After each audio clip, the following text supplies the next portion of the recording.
Assalamualaikum warahmatullahi wabarakatuh. Waalaikumsalam warahmatullahi wabarakatuh. Good night guys. Naik. Gimana nih kabarnya? Cukup jelas ya. Oke. Jadi kali ini saya akan pada kesempatan ini saya akan mengajak kalian menjadi audiens dari tugas saya, yaitu mempraktekkan hasil dari media pembelajaran yang saya buat. Nah, sebelumnya perkenalkan, saya Wilan Dalia dengan NIM 2523013. Kamu? Saya Brian Dari asal dari Tegal. kamu? Saya Tiga. Tiga? Ya. Dari mana? Bandung. Saya Joseph Selesai? dari Pengawan. Dari Pengawan. BTW, jenjangnya sekarang apa? Saya mahasiswa. Ya lumayan lah mahasiswa. Lumayan.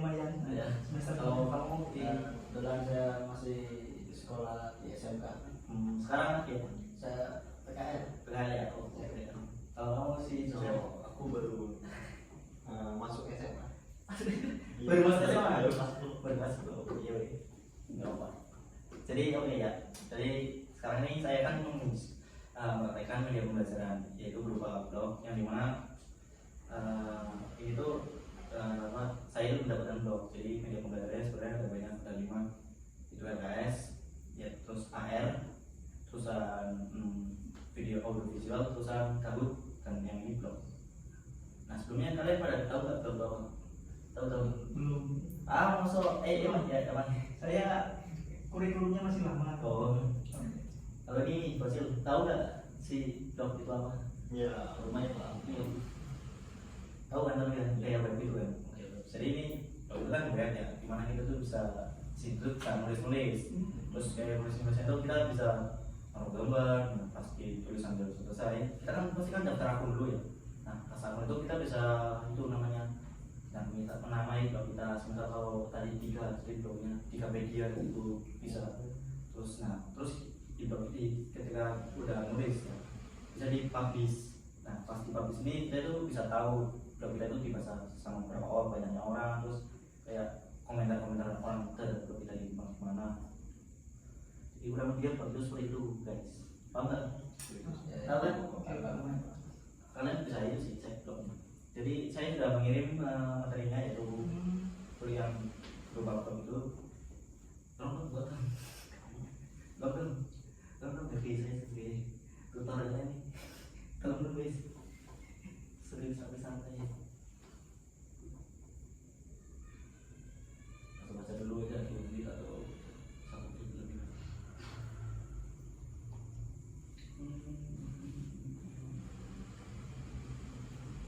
Oke, saya rasa sudah ya, kelamaan saya.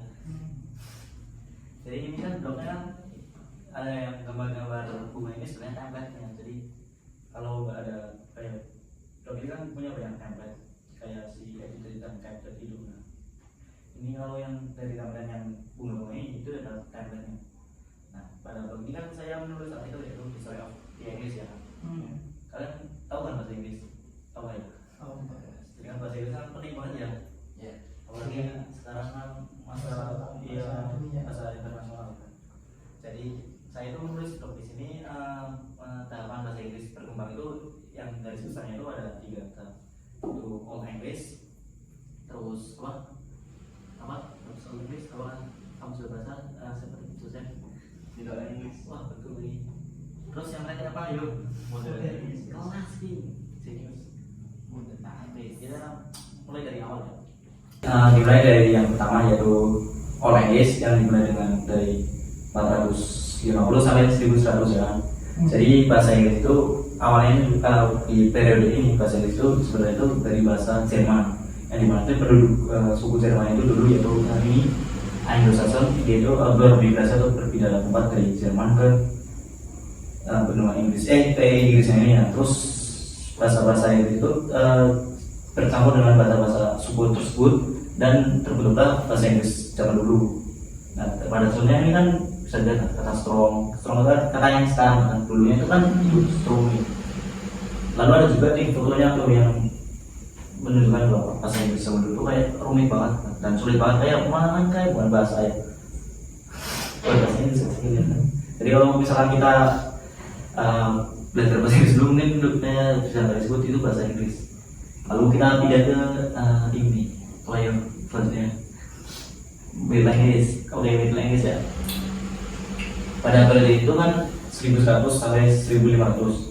Nah, bahasa Inggris itu pada masa kolonialisme, yaitu pada pas Inggris dan Prancis itu berperang. Nah, pada masa itu si Inggris itu mengambil banyak sekali kosakata ataupun frasa dari bahasa Prancis. Ya, misalkan kalau di bahasa Inggris gak ada sebut istilah ini, terus di Prancis ada, nah, terus diambil itu namanya borrowing. Jadi kan borrowing itu sebenarnya seperti misalkan kalau di Indo ya ada kata shower itu sebenarnya bukan bahasa Indonesia tapi bahasa Inggris.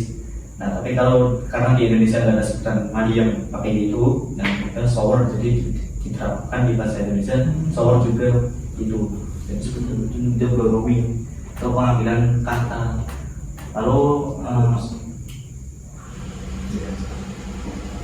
Lalu yang terakhir itu tahapan periode modern Inggris, yaitu pada 1500 sampai sekarang. Jadi pada masa itu kan habis masa apa itu? Masa apa ya? Yang orang-orang Eropa itu pada kena penyakit itu. Kosongan. Ya itu masa kayak kegelapan lah di dunia. Jadi di Eropa itu kan mengalami chaos. Nah, habis masa itu kan ada Renaissance. Nah, pas pada masa Renaissance ini di peradaban Eropa itu mengalami lonjakan dari segi minatnya terhadap bahasa, seni, atau apapun lah segala itu, kayak semua aspek, semua bidang lah. Jadi pada masa itu masyarakat di sana itu benar-benar terinovasi untuk membuat hal-hal baru. Nah, pada masa ini juga bahasa Inggris mengalami lonjakan atau perkembangan yang sangat signifikan dari kayak kosakatanya, bentuk penulisannya. Jadi apalagi pas di masa itu ada si penulisan terkenal itu ya kan, tahu nggak sih, tahu mas penulis itu yang pencipta Romeo and Juliet. Oh, yang belakangnya itu Shakespeare. Wah, itu tahu si siapa, Joseph orang mana ya sebenarnya tadi. Kamu saya orang Bogor. Enggak, saya orang Pekalongan. Kamu bohong tuh. Jadi di pas masa modern itu kan ada itu si William Shakespeare. Nah, William Shakespeare ini kan dia kan penulis yang terkenal ya. Nah, terkenal kan karena karya-karya yang bagus, dan di karya-karyanya itu dia itu menulisnya menggunakan kayak bahasa Inggris yang benar-benar bagus itu lah, yang terobosan baru dari bahasa Inggris. Jadi orang-orang yang bahasa itu kayak tahu, jadi bahasa Inggris sekarang gini. Nah, jadi bahasa Inggris itu berubah karena dia juga, termasuknya si William Shakespeare ini berpengaruh besar terhadap perubahan bahasa Inggris dari masa-masa sebelumnya ke modern Inggris yang sekarang kita pakai. Iya, seperti biasa tadi, seperti sekarang ini, jadi seperti itu. Jadi kurang lebihnya seperti itu ya. Jadi intinya kurang sejarah bahasa Inggris itu ya seperti itu, dari yang old English yang kita kayak bahasanya sulit banget dan masih konservatif dan masih kayak suku-suku banget, terus sampai modern English yang dimana itu dikembangkan oleh banyak ilmuwan penulis. Iya, jadi seperti itu. Menurut kalian gimana nih blog itu? Kalau menurut saya pribadi untuk blog ini ya cukup bagus, apalagi kan dengan anak muda zaman sekarang lebih aktif dalam media sosial Iya. seperti internet atau dan media sosial lainnya. Ya bagi saya itu cukup bermanfaat bagi para murid atau mahasiswa gitu. Apalagi kan ada tambahan untuk seperti komen ini, bisa menambahkan untuk bertanya atau materinya itu seperti kurang paham itu bisa. Jadi intinya menurut siapa tadi? Brian ini berarti ya bermanfaat lah ya untuk dunia pendidikan. Kalau dari tiga sendiri gimana blog itu? Menurut saya masih kurang impresif lah.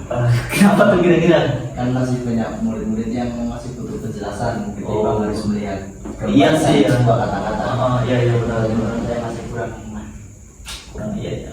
Kalau menurut saya sih Gimana tuh saya? blog ini kalau di media pembelajaran sih saya setuju dengan Mas Brian ya, karena zaman sekarang tuh kan serba Modern ya. menggunakan Teknologi. teknologi ya gitu. Nah, ya jadi ya saya rasa dengan menggunakan blog ini dapat membantu para siswa atau para murid buat mengenal apa ya gitu sebuah macam teknologi gitu. Karena nanti diharapkan ya nanti nggak cuma blog doang di Iya kan, jadi ambil ya bro, ada AR tadi kan, tahu AR kan? Iya. Ya, nah gitu. Oke, jadi intinya pasti ada pro dan kontranya ya kan. Ya. Tapi ya punya pro semua sih, 3 harus pro nanti sebenarnya. Ya, ya. Ya, jadi kurang lebihnya seperti itu ya. Jadi blog itu seperti itu dan pembelajaran seperti itu. Kalau ada mau kata kesalahan kata ataupun kesalahan dalam pengucapan, mohon maaf ya teman-teman. Ya, terima kasih sudah menghadiri ini pertemuan malam ini. Saya ucapkan terima kasih banyak. Wassalamualaikum warahmatullahi wabarakatuh. Waalaikumsalam.